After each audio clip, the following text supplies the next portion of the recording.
Just kicking off today, I know we have some new friends on this optimization session, and I wanted to just give you kind of a glimpse of who Next After is, what we're all about here at Next After. We're a fundraising think tank located in Dallas, Texas, and our mission is to help nonprofits optimize and innovate their way to more names, donors, and dollars. There are really two sides to our business. On one side, we're a research lab, and we are constantly running tests and researching and building these large data sets to try to find out what motivates people to give, what elements of friction keep people from giving. We're trying to optimize things like email capture. How can we motivate people to sign up for your email list? How can we motivate people to give money? How can we raise your average gift? How can we increase the response to appeals? And we're constantly running hundreds of tests with our clients, with our research partners, to help them determine how we can produce pretty significant lifts in their fundraising activities.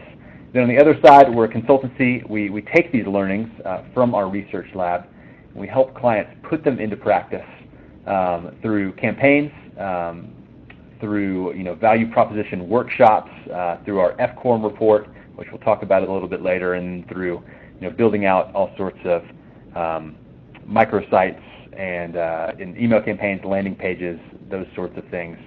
A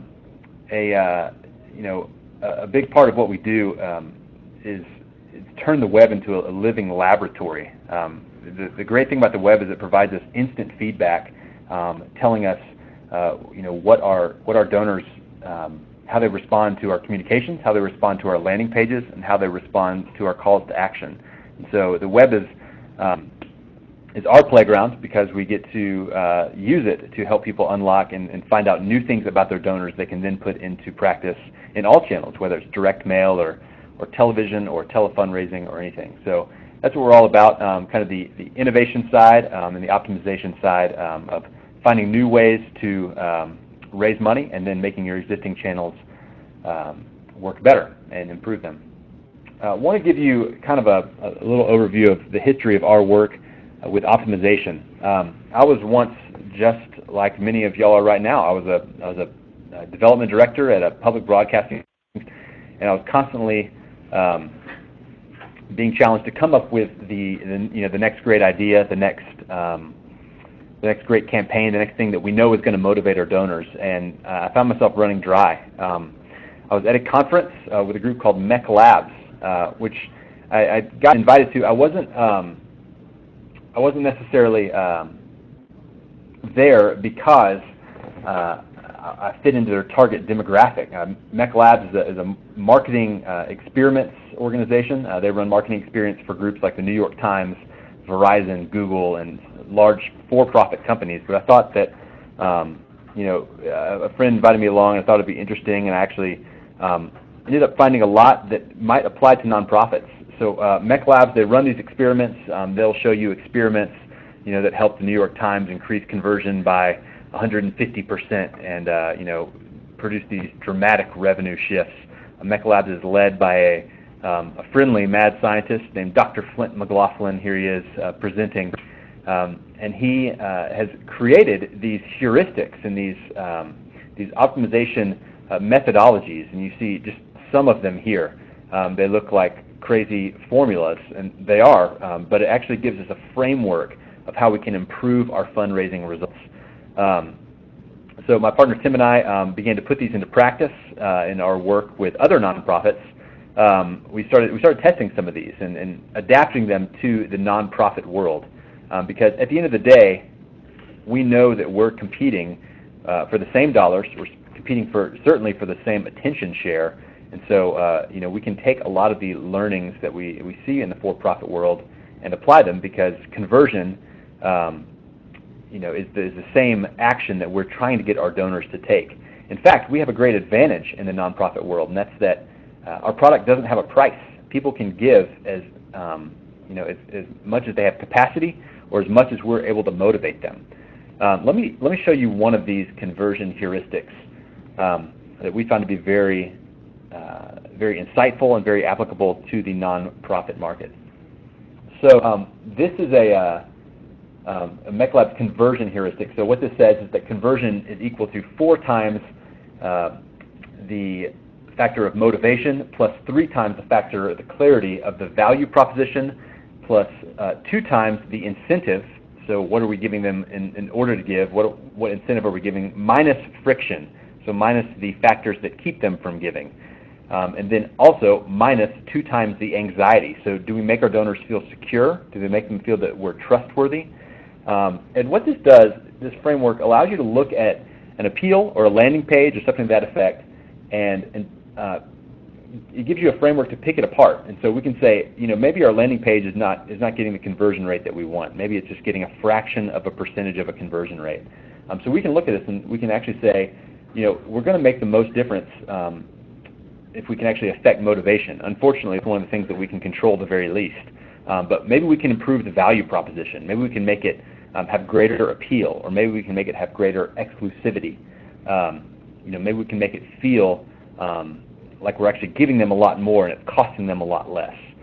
So this kind of gives you a way to break down a landing page or an email and really maximize and optimize whether it's click-throughs you're looking for, whether it's donations, whether it's just simply clicks, opens, any part of the conversion funnel can be optimized using it. So here's a test that we ran, the very first test, working with the George W. Bush Center at the time. You can see this full case study on our blog. I'm not going to go into the entire thing here. We had 2 emails, one's blocked out. The only thing that we can see that we changed one sentence. The very last sentence of the email is the only difference here. We really wanted to see, does this stuff work? Does this magic, can we make the magic happen for us? We changed one line in this email to increase the force of the value proposition.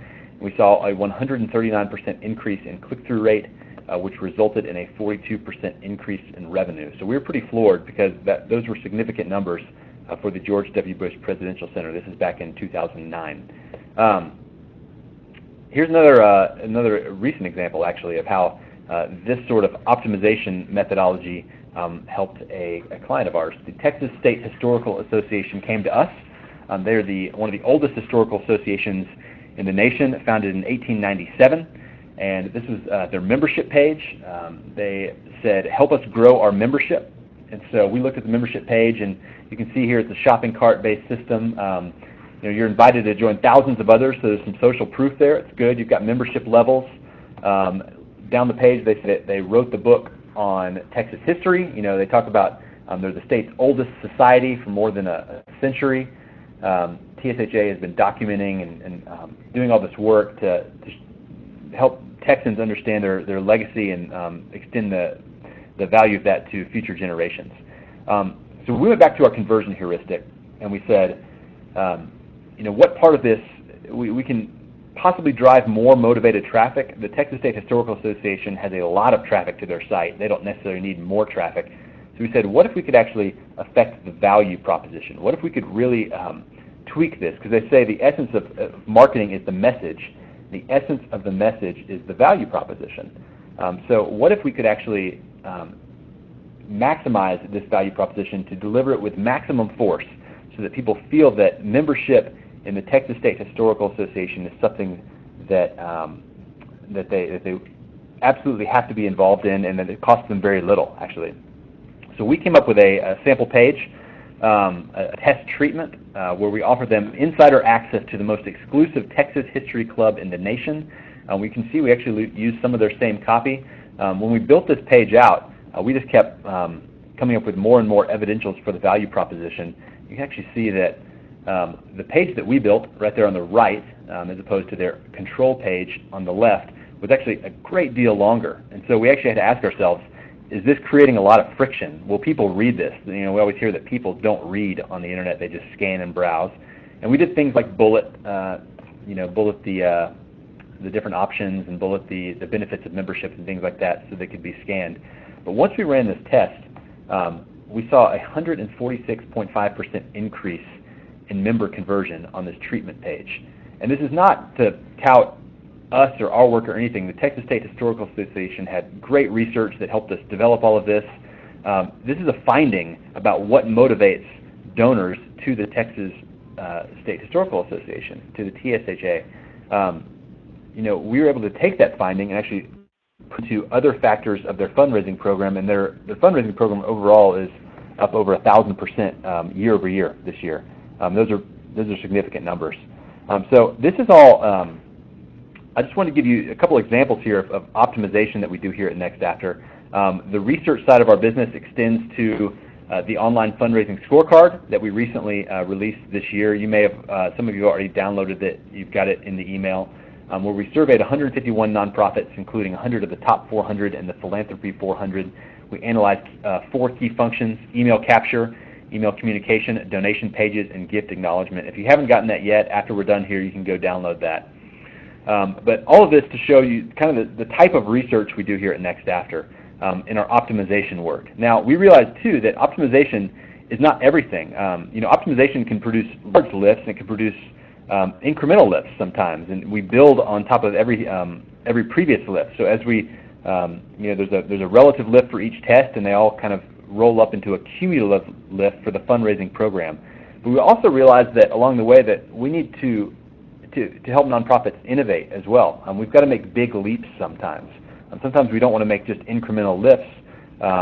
Sometimes we want to unlock new fundraising channels and unlock new ways of looking at fundraising. Some of the things we discovered along the way are the flux capacitor of online revenue maximization. This is actually a model we use. You can read more about it on the site.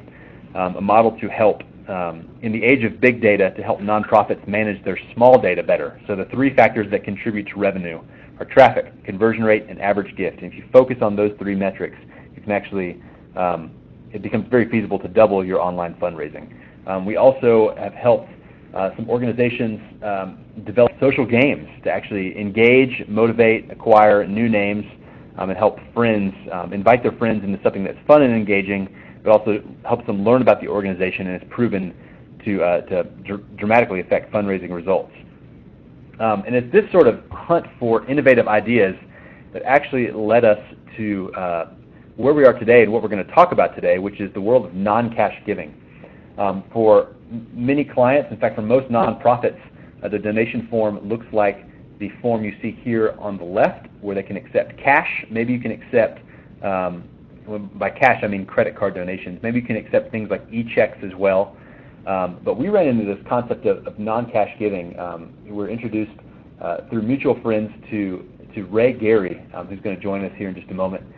Ray is one of the foremost experts on non-cash giving in America. He's also the CEO of iDonate, which is producing a technological solution for non-cash giving. The concept, all the optimization work that we do is all about getting more cash in the door. And as fundraisers, that's what we think about so often, is how can we get more cash? But we also know that our donors have a limited amount of available cash. When we ask for a cash gift, most of our donors go to their checking balance, or they pull out their wallet and they look at their available cash flow that month, or maybe their savings account if you're lucky, and they say, how much can I give right now? But the idea of non-cash giving, what about, what do donors have that they could possibly give in terms of goods, in terms of things like cars, electronics, iPhone? So a lot of people are on the new iPhone. I read they sold something like 7 million of them in the first couple hours. What are people doing with their old iPhone 5s? What if they could donate those to your nonprofit? What if you could run a campaign asking for iPhone 5s, and then you had a service that would actually sell those for you and turn them into checks? That's what we've kind of stumbled onto here. Everything from stock donations too. The average stock donation, the IRS will tell you, is over $50,000. And so what if we could make it easier for people to make stock donations online? So it really busted down our sort of world here that was so limited and centered on cash into all of these other options that people are able to give, but they may not know they can give it to your organization, or they may not be able to do it very easily. So before we break into the conversation about non-cash giving, before Ray kind of walks us through the technology and all the available solutions, I wanted to, we sent out an email this morning to ask you a couple questions. I wanted to review those survey results. So very interesting results here. 79% of our surveyed participants, the folks on this call, said that they do accept non-cash gifts. About a quarter of the folks were unsure whether they did or they knew they didn't. And so you may say, yes, we accept non-cash gifts. You've got to call our front desk, and you've got to make an appointment with our liquidator, or we've got to send a partner out to your garage to check out your car or whatever item you're trying to donate, and you kind of work through that. So the real question here is, did you know that your organization can actually accept non-cash gifts online, and that can actually be the inception point for this, and the whole sale process can take place without you having to do any of the work. That's something that we're going to unpack here in a bit. Looking around at the second survey question, what percentage of your annual revenue comes from non-cash gifts? The majority of people said that less than 10% of annual revenue comes from non-cash gifts. We see across the board, the studies of non-cash gifts show us that about 10% overall of overall giving is in non-cash gifts, things like stocks, real estate, cars, boats, and RVs. So some interesting facts. It seems like a lot of people out there are able to accept non-cash gifts, but it doesn't make up a seemingly significant portion of their revenue. So happy to introduce my friend Ray Gary here. Again, Ray Gary is the CEO of iDonate. He's an expert on non-cash giving, and Ray is going to walk us through kind of the story of iDonate, how it came to be, and how the problem that he recognized, and show you guys a little bit of the action. So I'm going to introduce Ray, and after he is done, we will circle back for some questions and answers. If you have them, ask them in that pane in the upper left corner. Ray? Thank you, Jeff. I appreciate the opportunity to spend a few minutes with you on the phone, and really appreciate the opportunity to work with these guys at Next After. When you think about what we're aspiring to do at iDonate, which is to bring new ways of giving to the industry, and you think about what folks at Next After are experts in, it's really, really a powerful combination, because these guys understand the research optimization, they understand the best way to bring things to the web, and so we've fused a lot of our innovation into a lot of the techniques and research and thinking that they've done, and we'll actually point out some of that as we go through this. So I've got about a 5-minute deck that I'll go through, then I'll give you a demo of some examples of how we make that possible. So in the next, iDonate was really started with the mission of making it easy and possible for those people like yourself that are on the phone that are doing the good work to receive more funding. And our passion was and remains to create new ways for your supporters to support your work without you having to change anything about how you do your work.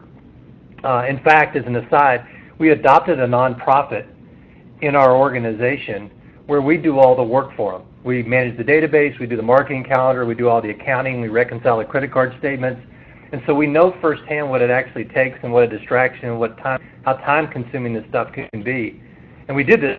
It's not only love the organization, but it serves as a lab for us, much like the guys at Next After have a sort of a scientific DNA. This serves as a lab for us so that we can learn how to make your fundraising experience even better. I always like to start with a question, which is, what if your donation form, meaning your online form today, could access billions more in donations without ever having to change the way you do the work? Is that even possible? We believe it is. We believe the answer is yes, and we'll show you how to do that. The problem is, most of you on the phone, and I can't be presumptuous, but many of you have a donation form. And as Jeff was saying earlier, you more than likely have the ability to accept these kinds of cash, what we refer to as cash gifts, the debit, the credit, the e-check, the PayPal, or in some cases even the PayPal. Well, the problem with that is there's billions more in opportunity out there, and you're locked out of being able to accept those online. Now, we understand and we certainly recognize that people have processed non-cash for many years. Non-cash is not new. In fact, in the last reporting period of the IRS, there was $43 billion given on Schedule A to non-cash. However, the difference is we wanted to make that available to all donors. We wanted to make it available at what we call the pole position, the place where donors go, which is the Donate Now page, so that all your donors know that you accept more ways to give. Let me just quick. Second of all, in addition to just having the tools to be able to accept the non-cash, you have to have the services, and you have to have the ability to fulfill that non-cash item. Again, we're not asking you to take on the work of being a liquidator. We're not asking you to become an expert in the area of IRS rules and regulations. We're actually providing that as part of our overall service. So we provide not only the technology, but the service to do that. That becomes the vetting, the liquidating of the item, the actual receipting of the item, transferring the asset, all of those things where we actually do the work for you. The result of that is we have the world's only unified giving system. And I'll touch on unified here in a second. But there's no other system that exists like this in the market that accepts cash and non-cash through a single unified interface and reports that to you in a unified back office with all your donations. There's no logging into 3 or 4 systems. There's no calling third parties.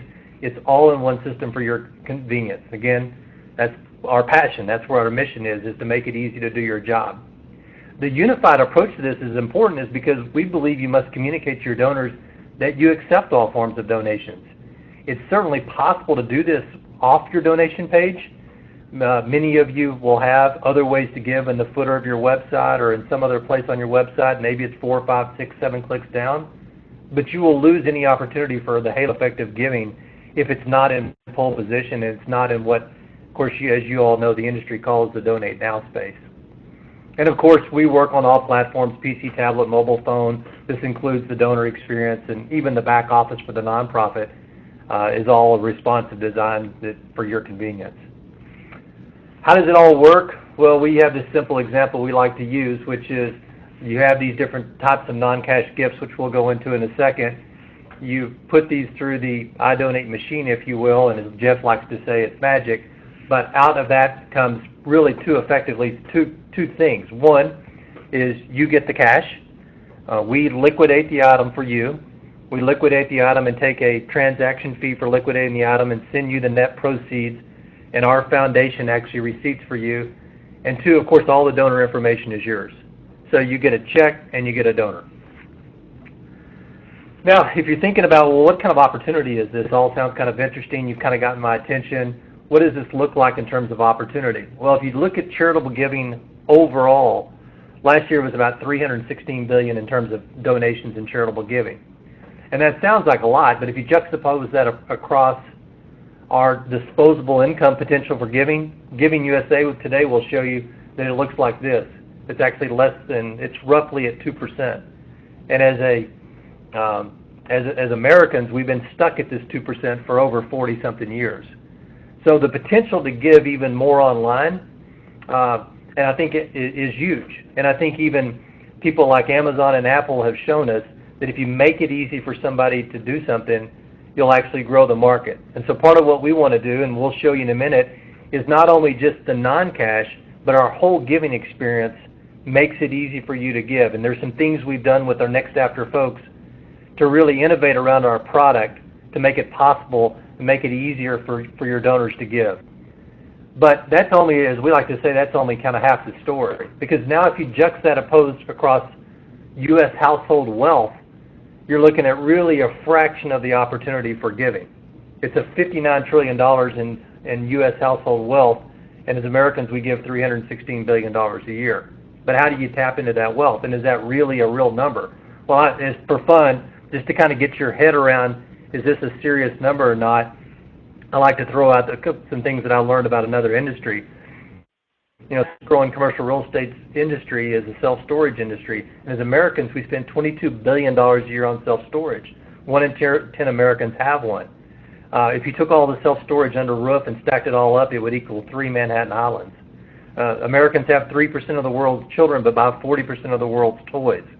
Our house has grown about 30% over the last 30 years in terms of square feet, but yet if you look at self-storage, it's doubled in the last 8 years when it took 25 years in the prior period to double.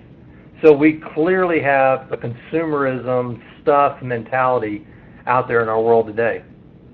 So I'll introduce you to 4 of my friends here, Debbie, Sarah, Brian, and John.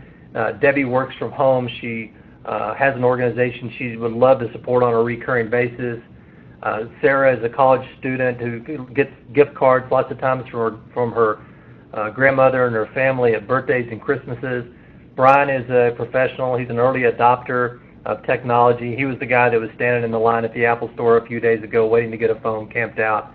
And John is a retired executive that always thought he would use his fishing boat when he retired, but never did. It's been sitting around the garage for a long time. And so what I want to do is just quickly, in a matter of probably 3 to 5 minutes, kind of walk you through a really quick demo of our system so you can kind of understand how we work. Let's see here. The first thing I'd like to point out is, I'm sorry? Okay. Let me give it 1 second here to load them from the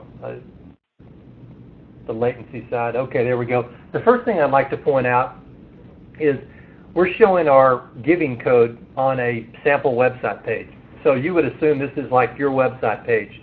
And you can see here in the middle, this area right here is our embed code. So the first thing I want to point out is we're not a form.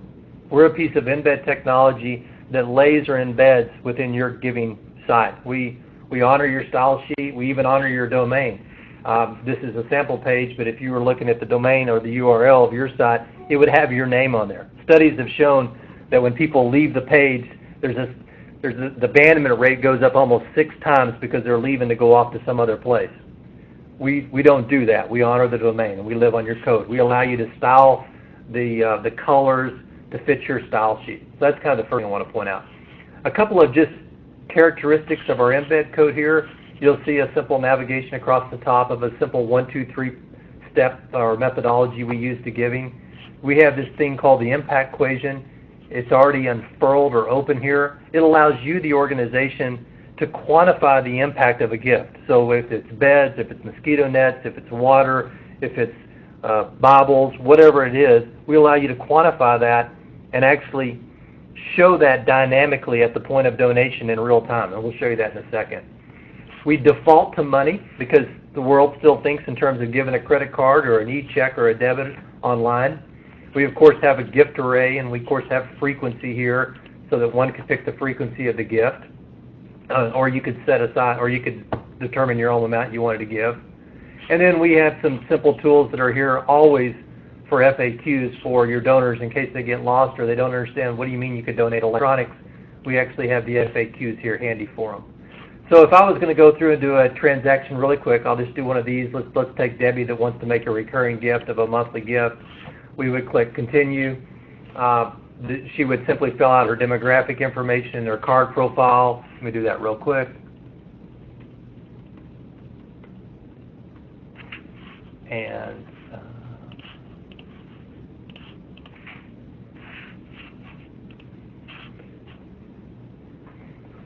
And then the third step of the process, and again it'll take a few seconds on because of the latency here. The third step of the process will give a thank you page. Now this is one of the areas that I was referring to earlier where we really collaborated and partnered with our friends at Next After. And as you can see here, first of all, we needed to do the thank you well. And what the Next After folks have found in their study that a lot of people just neglected this and didn't handle this very well. So we wanted to make sure that we thank you right. We wanted to reinforce that your donation provided an impact. We wanted to be able to illustrate that in iconology, which you control. And then we wanted to give you the ability to personalize, share that, and then multiply the gift if you wanted to. So one of the innovations that we learned from our friends at Next After is, if you remember the heuristic examples that Jeff gave in his illustration about friction and anxiety, is the designated fund has the tendency to do that sometimes. And so if you recall, when I gave this credit card gift, it didn't ask me for a designated fund, but at the end of the transaction, it gives me the opportunity to personalize this by picking a designated fund or in honor of and save that. Now, in the event that that doesn't happen, you still got the gift, which our friends at Next After will tell you is the ultimate goal here, but you may not have your accounting necessarily right, but you still capture the gift.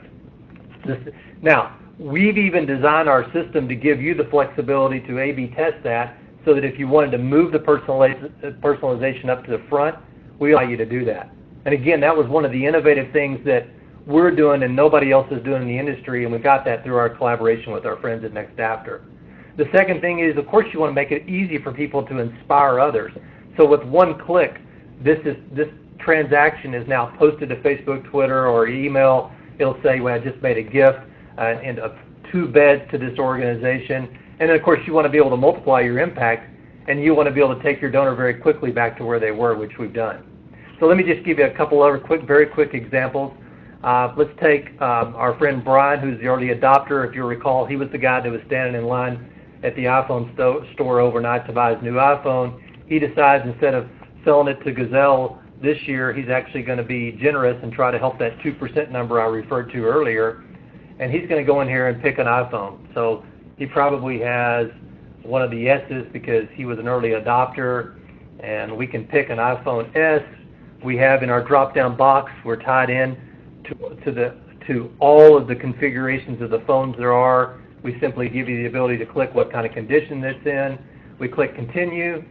Same format, demographics. You'll see that his phone generated an impact of 6 beds. And then you click continue, and you'll see that the impact of his donation was 6 beds. Brian just gave a cell phone. You say, well, how does that work? How did he just give a cell phone?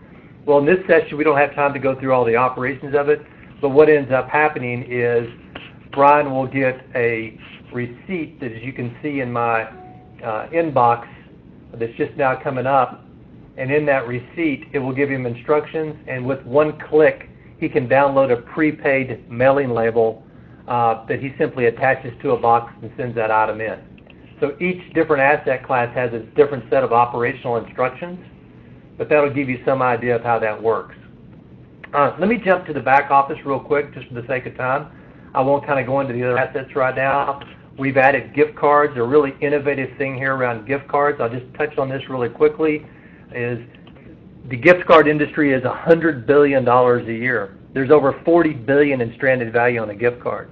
And we've tied into the largest gift card network in the nation, and we've made it possible for your donors to give stranded value of gift card and get a gift-in-kind receipt. We also have done some things in the area of stock to make it simple for you to give a stock through our affiliation with the National Christian Foundation, where you can do this online in real time.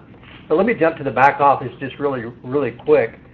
And when you land in the back office, I'll give it 3 or 4 seconds to catch up here. You'll land on a dashboard, and this dashboard gives you quick information about how you're doing online, and there's different filters where you can go into all that. I won't go into that now for the sake of time. But you'll see, as an example, now I'm the charity, now I'm the nonprofit, I'm in the back office. You'll see when I click on gifts, you'll see that phone that I just gave, that Apple 5S. You'll also note over here the status is pending.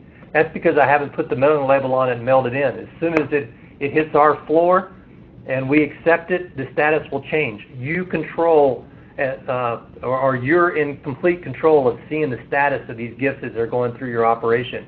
One thing that's pretty interesting to note, this is a real number, $324.19. Now you can compare that to any number you want for the average cash gift online, but it's 2 to 4x the average cash gift, depending upon which study you want to follow. And so people sometimes forget that, can they make a difference? Absolutely. And here's an example of that. Now, I won't get into it because we don't have time, but we have the ability for you to filter all this by date. We have the ability for you to export this to CSV or Excel in case you want to send this to another system. We've made it really easy to do that. So let me hit on 4 or 5 really quick features here before I give the controls back to my friends at Next After. But we've also made it really easy for you to do things like set up your gift array.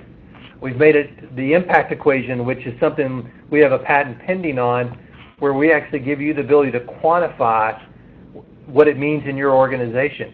And so you can pick your iconology here, or you can upload your own icons so that you can actually illustrate in real time the impact of your gift. And then, of course, you can define what your social looks like when somebody shares the social. Of course, we have designated funds. We have the ability for you to add an unlimited amount of designated funds. We have both code label and code value to accommodate the complexities of your accounting system if you need to do that. Our embed code, as I referred to a minute ago, we give it to you right here.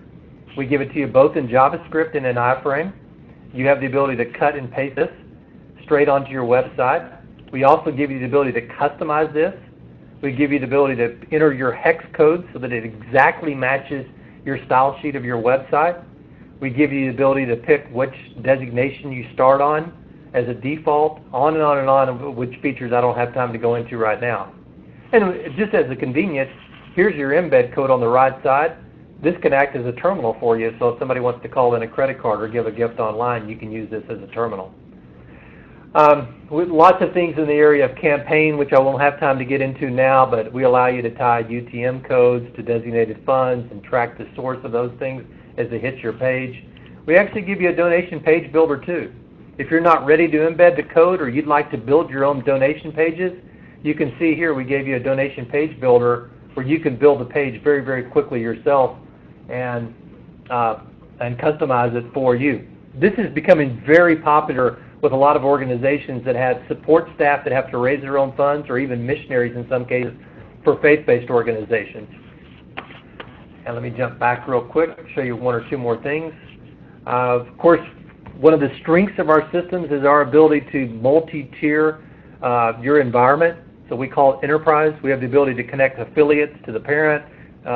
We have the ability to configure that any way that you'd like to configure it, with the money flowing to the parent, the money remaining at the child, you tracking that in a cascade reporting manner. You, of course, have control over the number of users you add. You select the kind of attributes you want the users to have, whether they're an admin, an editor, or a viewer. And then one of our really interesting things is we have what we call the iCare Center, where we are filling this up with assets so that you can actually use these assets in campaigns, whether they be email content, email template content, posters, blogs, videos. We're filling up this library every single day with more and more assets for your convenience to use. So that's a quick run of the back office. I'll just show you one more as an example, just to sort of illustrate the point. One of our customers, a great organization that provides toys to terminally ill cancer victims. You can see if you click on their Donate Now page, you can see our embed code lays very nicely. We're not stepping on their style sheet. The colors match perfectly. You can see the URL. It's pepped up. It's not going off to some third-party name that I don't know who these guys are. And so you can see the implementation lays very nicely. So if I go back to my presentation really quick, what are the results? That's, at the end of the day, kind of what's this look like? Well, the average online gift is actually $68. There are studies out there that show it in the 120 to 142 range. But if you look at it across giving systems as well as credit card processors and payment providers across the entire board, it's still in the $68 range. Last year, our average gift, cash gift, was $216. Our average online gift was $341. If you give people more ways to give, there is a halo effect and you'll get more. So I did that quick. I appreciate the opportunity to join my friends. I can't say enough about the kinds of work they do and how powerful it's been for us to collaborate as a software company with folks like this that study the science of optimization. And I'll go so far as to say I'm not sure that there are too many application providers that have fused the science of optimization in their product like we've attempted to do. So thank you for this opportunity. This deck will be made available. If there's any questions that I can answer, we'll try to answer maybe a few here before our time's up, but I'd like to give the controls back to my friend Jeff. Thanks, Ray. I hope y'all can see why we got so excited about this. We've got a lot of questions coming in. If you've got questions, go ahead and submit them, and we'll answer them for the next several minutes here. I've got Ray right here to answer some of these questions.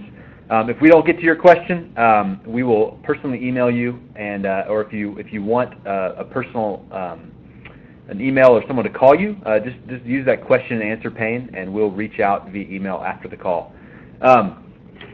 Ray, one question we had, a guy said, he said, I have about 5 in-kind donations, restaurant gift certificates, things like that, and it's only generated about 25% of the item's value. What is your average return on the value of an in-kind donation? No, I think that's a great question. You know, a lot of this is dependent upon the asset class. What we try to do is we try to stay plus or minus. Again, it depends on the asset class, but we track kind of where the blue books are for the vehicles. We understand what wholesale and retail is. We're very sensitive. I don't have a specific number off the top of my head, but we try to remain as close as we possibly can to what street value is. Of course, we take a fee for processing this, and our goal is to give the organization always plus or minus 70% of the net proceeds. But I don't have any experience with the particular asset types that you're referring to. But I can tell you it's something that we're very sensitive to and track, because some of our donors are obviously very sensitive to that. I can tell you from a nonprofit standpoint, they're less sensitive to that, because they're always interested in the proceeds sooner rather than later. And there's this tension or this balance that we try to balance between trying to maximize the gift and yet give the funds to the charity as quickly as possible. Gotcha. That's great. Yeah. So to answer that, sum that up, it varies based on the asset class. So you might someone might donate an iPhone, and they might get a smaller percentage of that as opposed to a stock. Ray, a couple other questions for you here. Who is responsible for the shipping costs of donated items, the donor or the organization receiving the donation? So if someone donates an iPhone and you're going to mail them out or they're going to print out a shipping label, who pays for that shipping label? Well, the shipping label that's printed out is actually prepaid. So it's actually, if you will, baked into the cost of our transaction fee. So depending upon how you look at it, I guess it's a little bit of net proceeds the charity didn't get. Gotcha. But it comes out prepaid. Okay. Here's a great question. Is the transaction fee taken from cash gifts as well as non-cash gifts? Because we talk about non-cash a lot, but you actually take credit card gifts as well. So what does the transaction fee look like there? No, that's a great question. We have and it's posted in our terms of service, posted online. It's always up there. But we take a credit card processing fee that's very competitive, just like other folks do in the industry. So just to be very specific, on the credit, debit, e-check side, we take a credit card processing fee that's very competitive with the industry. And on the nonprofit side, we take a transaction fee as well. Okay. Here's another question for you. How does the donor get credit for the non-cash donation for IRS purposes? How does the donor get credit? Well, the donor will always receive a gift-in-kind receipt anytime they make a donation. Our system automatically kicks out a gift-in-kind receipt. Depending upon the asset class, dictates when they get that gift-in-kind receipt, and dependent upon the amount. So, for example, in cars, if it's over a certain amount, there's a different type of receipt that's kicked out. It's a 1098C. If it's over $5,000, it's a different form that's kicked out. So our workflow generates those receipts based upon the type of gift and the amount given automatically for you. So in effect, again, and I just want to stress this over and over again, Jeff, we're doing the work for the nonprofit. That's part of what the fee's for. Our foundation, the I Donate Foundation, is actually receipting on behalf of your organization. So your donors will receive a receipt that says the name of your organization received by the I Donate Foundation. Gotcha. Thank you. Here's another question for you. Do you host and provide IRS rules surrounding non-cash gifts? So I think there's a lot of, there could be some potential donor confusion about this and whether it's tax deductible and all of that. Do you, in the process, are they made aware that the gift is tax deductible? Well, they are. We don't host per se on our website. We do address that in detail in our FAQs. So if the donor clicked on the question mark, they would see that. We also address that in the receipt. So the receipt that I showed you when I gave the gift in the demo, there actually is information about the tax deductibility in that receipt as a reminder form. Very cool. Here's a fun question. What's the craziest thing someone's ever donated? Well, I would probably have to get some of my team to help me with this, but if I recall, I think we were given cemetery plots. Cemetery plots? Yeah, that was an interesting one. Interesting. What's one of the most unusual high-value gifts you've processed? Well, our highest gift, at least to date, is over $500,000 in grain. Grain is a popular donation type, and there are some tax advantages for giving grain for the farmer, and we've processed over $500,000 with one donor. Interesting. So could you tell us a little bit about that process? So a farmer had some excess grain that he wasn't able to sell or decided to donate for tax reasons. What did that process look like for the farmer?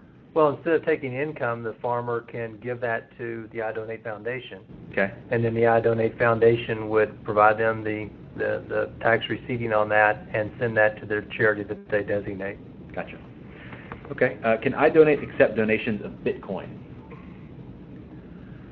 Not today. Not today. That's a great question. Okay. So we have a couple people who have asked, what is your fee structure? Are there any other fees outside of the transaction fees to maintain iDonate? Yeah, we much like lots of folks in our marketplace, we charge a subscription fee for our software. It can be found at idonate.com, and it depends upon the kind of configuration that you need for your organization. And then there's a credit card processing fee and a non-cash transaction fee. Gotcha. Someone asked, do you send a box to ship a laptop or an iPhone? Or? We don't. We've looked at that. We've gone back and forth on that. We may consider changing our process on that in the future. Some of the popular cash liquidators like Gazelle will send a box out. We do not do that today, but we're constantly looking at whether or not that's a better experience for our donors. Okay.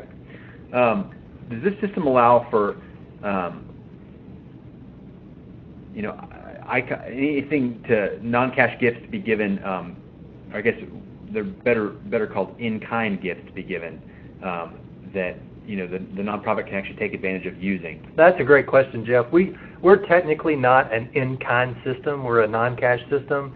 The in-kind gift, we're looking at that as a innovation that we would add to our system, where we would give the nonprofit the ability to maybe broadcast or request the needs for things like furniture or books or blankets or whatever they need in their organization. But technically we're not today. Okay. Good. One question a gentleman had was, tell us a little bit about how card donations are handled. This is something that nonprofits have become very familiar with over the last several years. We see it on billboards, donate your car, boat, or RV. So if someone goes online to a nonprofit's website and uses the iDonate unified giving system to donate their car, what does that process look like? Well, the first thing is, as you said, they go onto the nonprofit's website. To us, that's the first big win, because if they're going onto your website to donate, that means they're donating the car to you. And there are lots of folks that advertise car donations on the radio. They may or may not go to causes or charities you care about. And so one of the things that we're trying to do as an organization is equip you, the nonprofit, to ask for these kinds of gifts from your donors. There was over $400 million in car donations, over 400,000 plus, almost 600,000 actually, given last year. And I would venture to say many organizations don't get that, because we know the top 10 or 15 that get them, and they're nonprofits that are raising them as a technique to raise money. So the first step is the organization gets the proceeds of that car, and your donor can give to somebody of a passion about. And if you'll forgive me for digressing on this for just a second, one of the big epiphanies I had about this was I was sitting around the table at a Easter lunch, and I listened to the family talk about giving a car. All the different family members had given a vehicle to various organizations around Dallas, none of which were organizations that they really cared about, but simply gave it because they got a tax deduction. So the first step is we want to equip you to be able to get these kinds of gifts. Second of all, how it works is once you give that gift, you're contacted within 24 hours or less. The arrangements are made for the car to be picked up, the title transfer work to be done for your donor. We've done this a lot for a lot of charities and a lot of transactions, and our donors have great experiences, and so do the nonprofits to do that. So it's an established, mature workflow of picking up the car and processing it for the nonprofit. Great. So here's the final question we'll answer today, and we'll get to all the other questions via email. What is the experience like for the nonprofit? So if someone comes on the website of any nonprofit using iDonate, they give their car. We know that all that happens on the donor side, but what does the nonprofit have to do? Do they have to turn into used car salesmen? Do they have to approve and go through all sorts of steps and hoops and things like that to get this gift, or is the car delivered to the organization's parking lot, or what's the process there? No, that's a great question, and this is something that's so important to reinforce here. We're not asking you to be in the non-cash business. We're asking you to let us handle that for you. So the nonprofit's responsibility, for those of you that are still on your screen, is to log into your back office and click on gifts and follow the status of the vehicle. So in the case of a car, it may show pending, it may show transfer. There's a series of statuses that we follow all the way to complete. Once that is complete, you can click and drill down the item and see the transaction costs and see the net proceeds. We're simply asking you to follow this. The first thing we're asking, let me back up, Jeff. The first thing we're asking you is tell your donors that this is possible. Work with the guys at Next After to build campaigns and to build marketing techniques to let your donors know that it's even possible. That's the first step. Actually, I could even back up further and say the first step is to get it implemented properly in the right place on your web property, and then tell your donors about it, and then go track these gifts, and then communicate the success of it to your donors so that they know that it's there. But no, we're not asking you to go pick up cars. We're not asking you to be in the car business. We're asking you to simply be a marketer. So you let the organization lets their donors know. The donors come to the site. They donate their car. Someone comes out to pick up the car, and they get a receipt. And then the organization follows the process and then receives a check. Is that correct? That's correct. So you, at I Donate, you actually do the business of turning the car into a check, which is something that any organization can handle. Right, and they'll go into our back office and get all the donor information as well. Great. Have you ever received an airplane? Not yet. I'm waiting for the first Gulfstream to be donated. The very first one? Yeah. All right. Well, thanks again, everybody who's on the line right now. If you'd like us to follow up, I hope you're excited about this concept as we are here at Next After. It's something that kind of blows the doors off our concept of giving, and really has the ability to allow our donors to give more, and not just cash, but give more of their things. It frees you from the ability of having to sell that. It's a really exciting concept. If you want to know more, we can put you in contact directly with somebody from I Donate. They'll give you a call or shoot you an email to set up a call. Just leave us a little message up there saying, please contact me in the Q&A panel, and we will reach out. Again, thank you for joining us today. We will send a copy of this out to everybody who's signed up for the call, both a recording and a PDF, and we hope that your giving is increased by what you've learned today, and that you're able to put some of what you learned into practice. Thanks, y'all.